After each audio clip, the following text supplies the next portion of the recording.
Eh bien, bonjour pour ce talk spécial SIDAction. Je vous laisse quelques secondes vous installer et je suis à vous tout de suite. Évidemment, vous avez reconnu Streets of Philadelphia de Bruce Springsteen, qui d'ailleurs accompagne souvent le début de mon talk du lundi. Alors, j'ai voulu faire un talk spécial parce que c'est vrai qu'il y a peu de temps dans l'année où on parle du VIH-Sida. Il y a le SIDAction, ce sera donc durant tout le week-end sur toutes les chaînes de télévision et dans beaucoup de vos villes.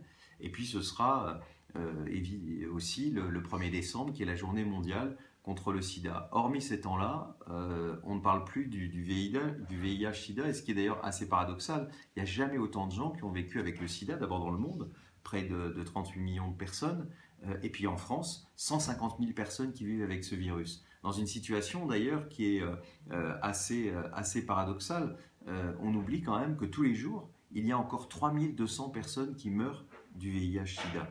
Alors bien sûr, ce n'est pas en France, puisqu'en France on a la chance d'accéder au traitement, mais pensez quand même encore aujourd'hui que ces personnes meurent alors qu'elles pourraient continuer à vivre. Vous savez, aujourd'hui une personne séropositive qui est sous traitement, elle a quasiment la même espérance de vie qu'une personne séronégative. Vous imaginez? Eh bien, malgré cela, aujourd'hui, parce qu'il n'y a pas de volonté politique internationale suffisante, eh bien, il y a des gens qui meurent dans une espèce d'indifférence glacée, bien sûr dans les pays pauvres, bien sûr en Afrique, en Asie, et même aussi en Russie, où ce n'est vraiment pas une priorité de santé publique pour monsieur Poutine.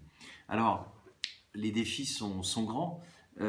Aujourd'hui, dans notre pays, à peu près 30 000 personnes sur les 150 000 qui vivent avec ce virus ne savent pas qu'elles sont séropositives. Et c'est là aujourd'hui tout l'objectif que de trouver ces personnes, qu'elles se fassent dépister, que de les inciter à se faire dépister. Et dans le monde, c'est quasiment 50% des personnes qui ne savent pas qu'elles sont séropositives.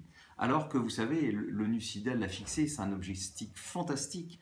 L'ONU-SIDA propose qu'en 2030, on puisse avoir un monde sans sida. Certains vont se dire, mais c'est totalement illusoire, il n'y a pas de vaccin. Eh bien si, c'est tout à fait possible. Si demain, toutes les personnes dans le monde et en France sont dépistées, si toutes ces personnes, bien sûr, accèdent au traitement, eh bien ça veut dire que on peut avoir un monde sans sida. Vous savez que beaucoup des personnes qui vivent avec ce virus, et j'en fais partie, sont séro-inoffensifs. Elles sont sous traitement. Et donc elles ne peuvent plus infecter les autres. Et c'est comme ça que le sida peut disparaître. Vous savez, l'ONU-SIDA a fixé comme objectif qu'en 2020, 90% des personnes séropositives soient dépistées. Que 90% de ces personnes dépistées soient sous traitement. Et enfin, que 90% de ces personnes sous traitement soient sans charge virale détectable, c'est-à-dire, comme je viens de le dire, qu'elles sont séro-inoffensives, c'est-à-dire qu'elles ne vont plus infecter d'autres personnes. Vous savez, en France, on y est presque. En France, c'est à peu près 85% des personnes séropositives qui, dans notre pays, sont dépistées.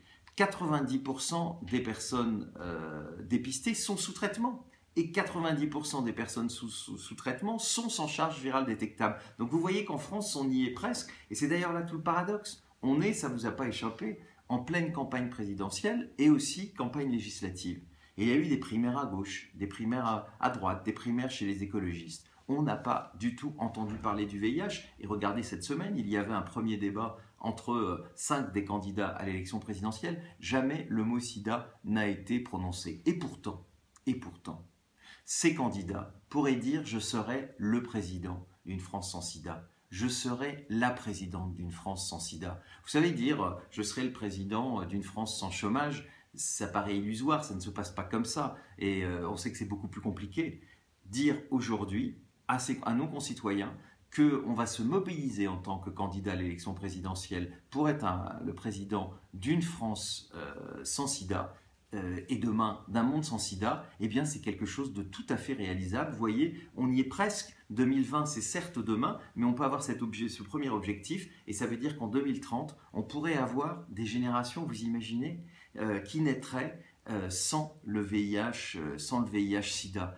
pour ces générations, le sida ne serait qu'une histoire qu'on leur raconterait. Et si je suis, comme d'autres, encore un survivant à ce moment-là, nous raconterions ce qu'a été cette terrible pandémie qui a tué tant de personnes dans le monde et qui continue à en tuer tant. Donc vous voyez, ce SIDAction, c'est aussi peut-être l'occasion d'interpeller les candidats. Je pense que pendant les 3 jours, sur les chaînes de télévision, en général, les présentateurs de journaux, qui ont tous le ruban rouge, vont inviter des candidats à l'élection présidentielle, des responsables politiques.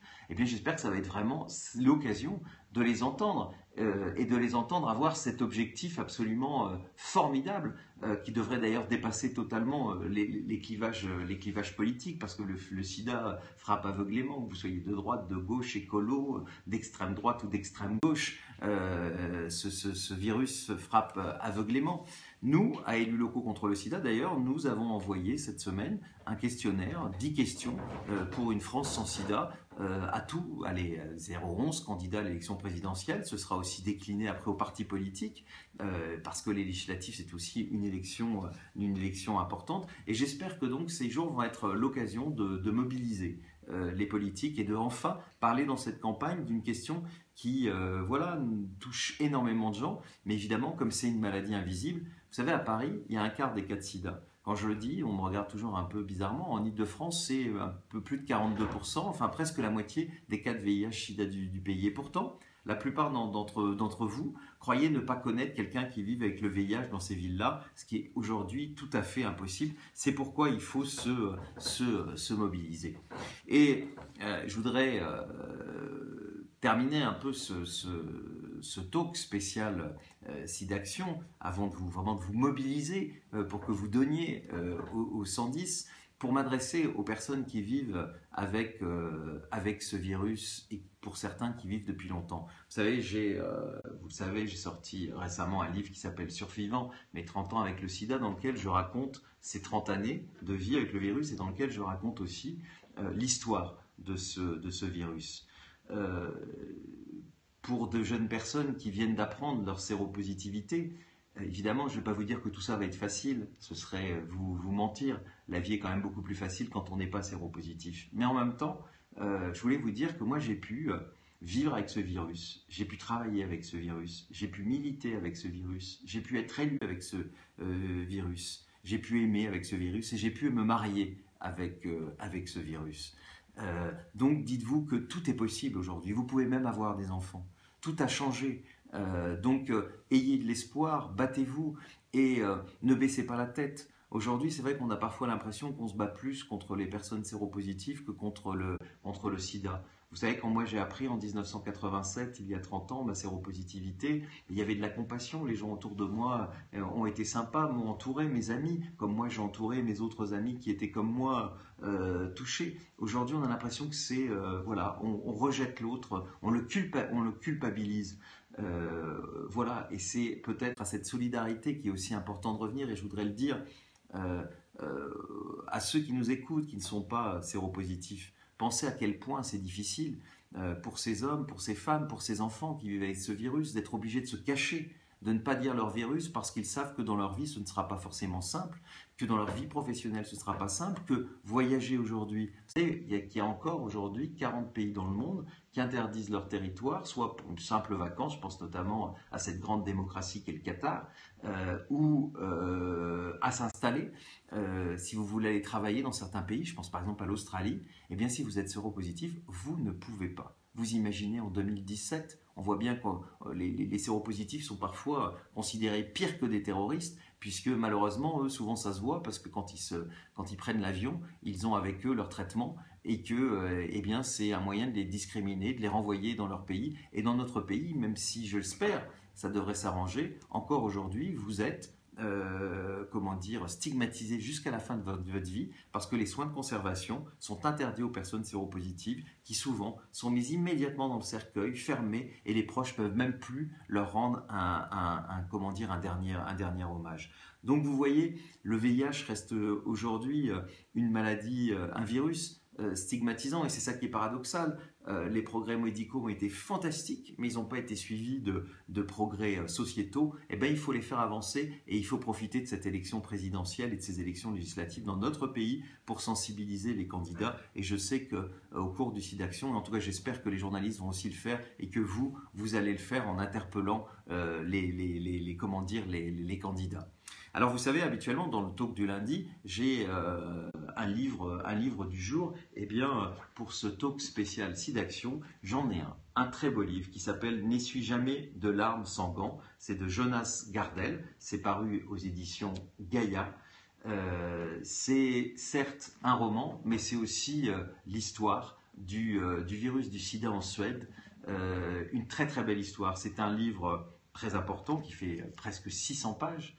Mais vous savez, moi j'ai lu ce livre en quelques jours. Je n'arrivais plus à m'arrêter. C'est un très très beau livre, une très belle histoire qui montre que derrière évidemment le mot sida, c'est des hommes, des femmes, des histoires parfois des dramatiques, mais aussi de belles histoires d'amour. Donc je vous conseille ce livre pendant le SIDAction. C'est en tout cas une belle opportunité que de lire une belle histoire et de soutenir un auteur qui a eu du courage, parce que vous savez, je l'ai vu moi-même en sortant survivant, sortir un livre sur le sida, c'est pas toujours simple. Tout le monde vous dit que ça n'intéresse plus personne. Eh bien voilà, ce livre est un très très beau livre et je suis sûr que vous l'aimerez. En même temps, je voulais vous dire qu'à partir de ce soir, et c'est soutenu par un livre local contre le sida, il y a une très belle comédie musicale, plutôt une opérette d'ailleurs, qui s'appelle « Elle est à vous ». C'est au théâtre Saint-Léon à Paris. C'est un peu aussi un coup de cœur. Je vais y aller moi ce soir. Donc moi je ne peux que vous inciter à y aller. Ça dure quelques jours. Si vous avez besoin d'informations, allez sur le site d'élus locaux contre le sida, elcs.fr. Voilà, je vais en terminer là. Donc le SIDAction, voilà, c'est l'occasion de se mobiliser auprès des politiques, mais c'est aussi l'occasion d'être généreux.